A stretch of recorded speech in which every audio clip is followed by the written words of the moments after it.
My mother's voice cut through the mahogany dining room like glass shattering.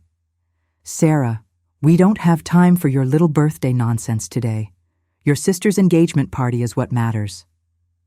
The champagne flutes trembled in my hands as 23 years of forgotten birthdays crystallized into that single moment. My heart hammered against my ribs while the family I'd spent decades trying to please continued their animated discussion about flower arrangements and guest lists. I was invisible, the daughter who existed only when they needed something. "Mom, it's just one day," I whispered, but she had already turned away, dismissing me with the same casual cruelty she'd perfected over the years.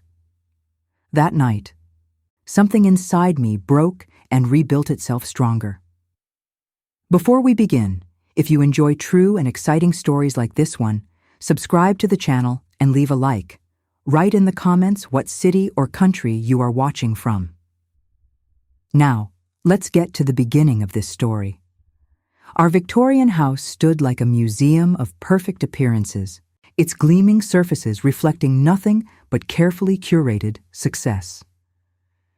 Every morning at 7, my mother descended the curved staircase in her silk robe, her manicured fingers already reaching for her phone to scroll through social media posts about other people's families. The kitchen island held fresh orchids that cost more than most people's weekly groceries, while my father read the financial section behind his coffee cup, acknowledging my presence with nothing more than a grunt. My sister Emma floated through these morning scenes like a golden butterfly, chattering about her latest shopping sprees and social calendar while my parents hung on her every word. I had learned to make myself small during these family moments, slipping through the spaces between their conversations like morning shadows creeping across marble floors. Nothing in this house carried dust, not even the lies we told ourselves about being a loving family. The silence between us had grown so familiar that it felt like another piece of furniture, permanent and unquestioned. I ate my breakfast quickly, gathered my nursing scrubs, and escaped into the world where my hands could heal what my heart couldn't fix. Even at 28, living in my childhood bedroom, I remained the daughter they forgot to see, the one whose dreams took up no space in their perfectly orchestrated life. The first cracks appeared during my 30th birthday week, when my mother scheduled Emma's bridal shower for the same day. "Oh, we'll just combine the celebrations," she announced over dinner, her tone suggesting the matter was settled. My father nodded approvingly while Emma squealed about centerpieces, neither of them noticing how my fork froze halfway to my mouth. The hurt settled in my chest like cold water, familiar and suffocating. I watched them plan elaborate decorations for Emma, while my own birthday became an afterthought, a footnote in someone else's story. That evening, I found myself in the hospital break room during my shift, staring at the motivational posters about healing and hope, while tears rolled down my cheeks. Mrs. Patterson, an elderly patient with kind eyes and rough hands, noticed my distress during her midnight rounds. "Child, why are you crying?" she asked, and something about her gentle voice broke through my carefully constructed walls. I told her about the forgotten birthdays, the dismissive comments, the feeling of being a ghost in my own family. She listened without judgment, then patted my hand with the wisdom of someone who had survived her own heartbreaks. "Sometimes the love we give ourselves is the only love that matters," she whispered. That night, I started volunteering at the homeless shelter downtown, searching for the family I couldn't find at home. The emotional distance grew wider as my family's indifference became more deliberate. Emma's engagement consumed every conversation, every dinner, every weekend gathering, while my nursing career became something they mentioned only when friends asked what their other daughter did for work. My mother would wave her hand dismissively and say, "Oh, Sarah works at the hospital," as if my dedication to saving lives was simply a phase I'd grow out of. The house felt colder during these months, despite the expensive heating system that kept every room at precisely 72 degrees. I noticed how family photos featured Emma prominently, while I appeared as an afterthought in the background, sometimes partially cropped out. During dinner conversations, they would discuss vacation plans, holiday celebrations, and future family traditions without including me, as if I were a temporary houseguest rather than their daughter. The air in the dining room grew thick with unspoken expectations whenever I entered, that I would remain quiet, grateful, invisible. My father's investment firm was expanding, and he spoke endlessly about legacy and inheritance, always directing his comments toward Emma while I passed the salt and refilled water glasses. The sound of their laughter echoed through hallways that felt more like mausoleums than home, beautiful and cold and devoid of real warmth.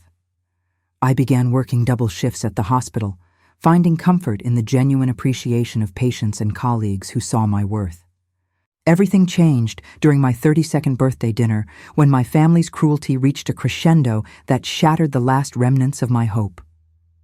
Emma announced her pregnancy just as the waiter brought out my birthday cake, and the celebration shifted instantly to her news. My mother jumped up and embraced Emma while tears of joy streamed down her face, completely forgetting the small cake that sat untouched between us.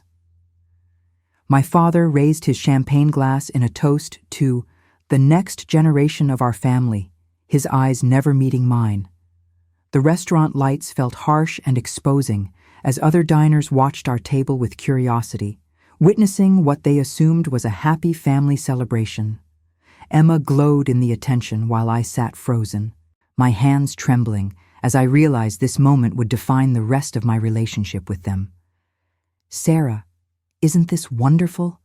my mother asked without looking at me, her voice bright with an excitement she'd never shown for any of my achievements. The candles on my cake melted slowly in the heat of their indifference, wax pooling like tears on the pristine white frosting. I excused myself to the bathroom and stared at my reflection in the mirror, recognizing the woman who had spent decades begging for crumbs of love from people who would never see her worth. When I returned to the table, they had already boxed my untouched cake and were discussing nursery themes. That night, I made a decision that would change everything. I stopped trying to earn their love and started building something that would outlast their rejection.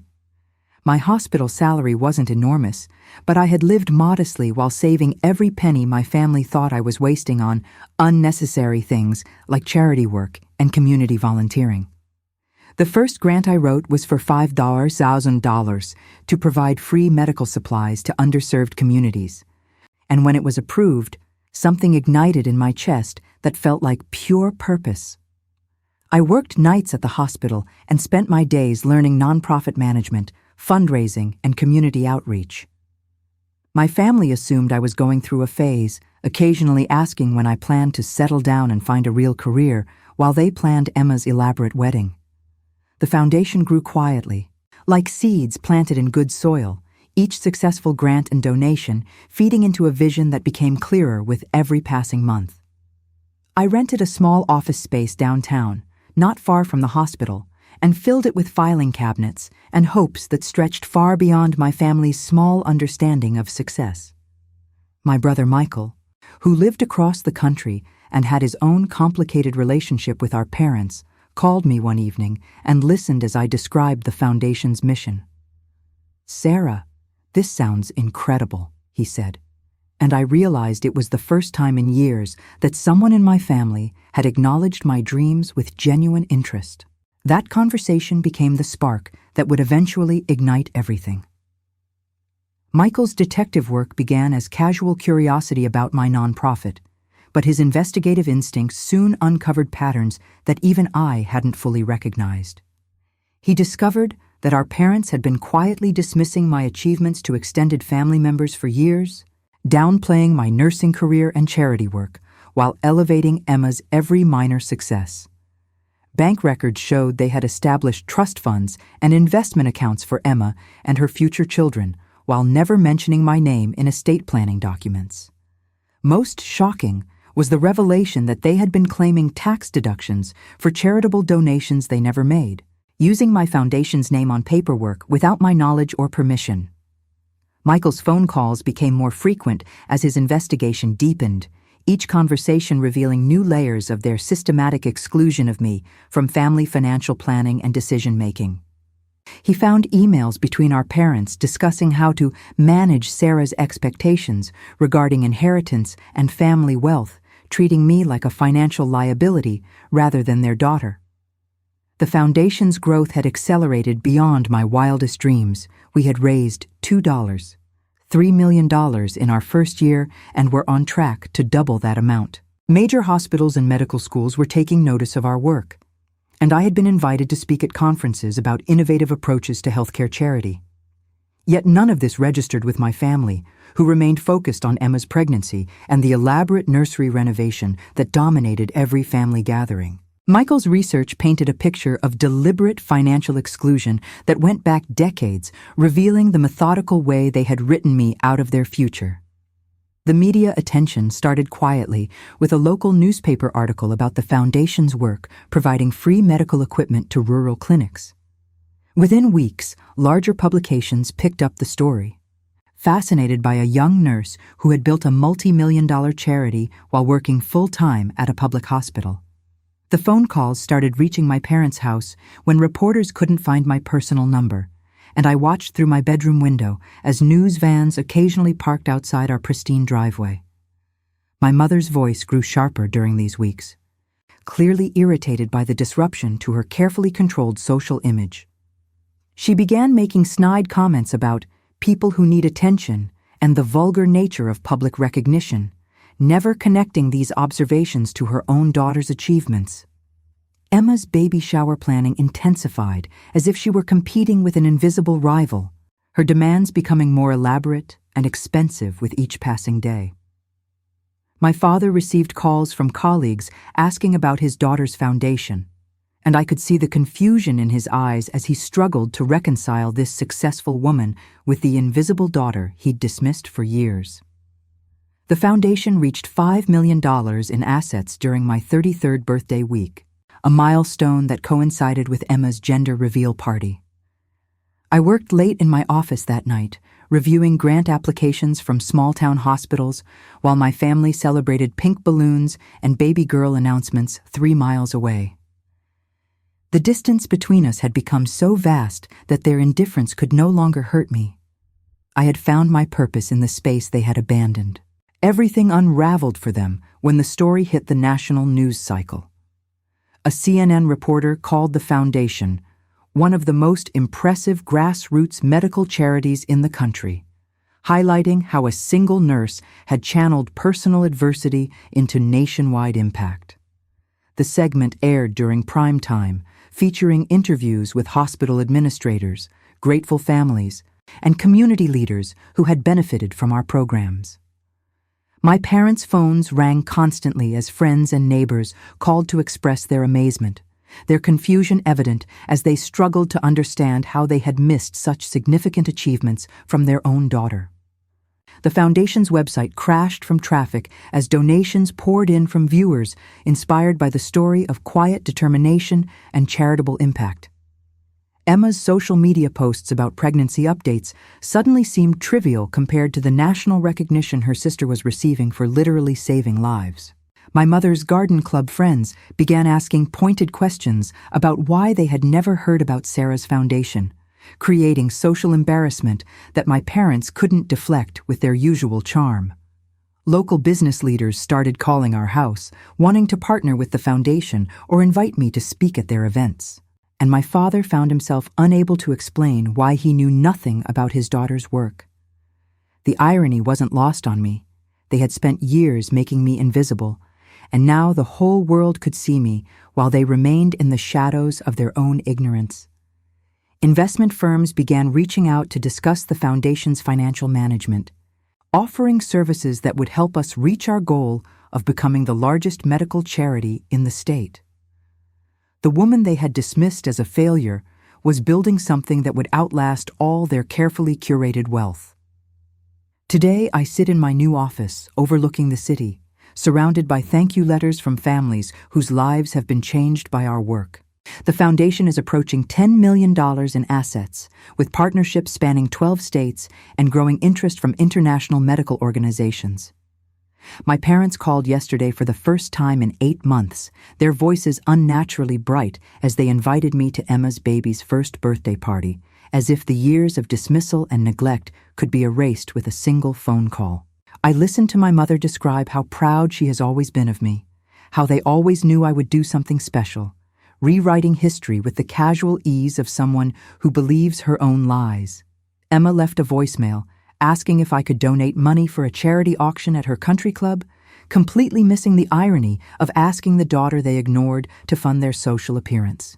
Michael visits regularly now, helping me navigate the legal aspects of expansion while we build the relationship we should have had years ago. The office walls are covered with photos of medical clinics we've funded, scholarship recipients we've supported, and communities we've served. A gallery of impact that speaks louder than any family photo ever could. Through the window, I can see the hospital where this journey began, where forgotten birthdays and invisible achievements planted the seeds of something far greater than my family's small vision could contain. The phone rings with calls from senators interested in healthcare policy, university presidents discussing research partnerships, and CEOs wanting to learn about sustainable charitable giving. Sometimes I think about the woman I was at 32, sitting at that restaurant table with melting candles and indifferent family members, and I want to tell her that the love she couldn't find at home was waiting for her in the world she was brave enough to build. And you? What do you think? Did she do the right thing? What would you have done in her place? If this story touched you, leave a like, subscribe to the channel, and tell us what you thought in the comments.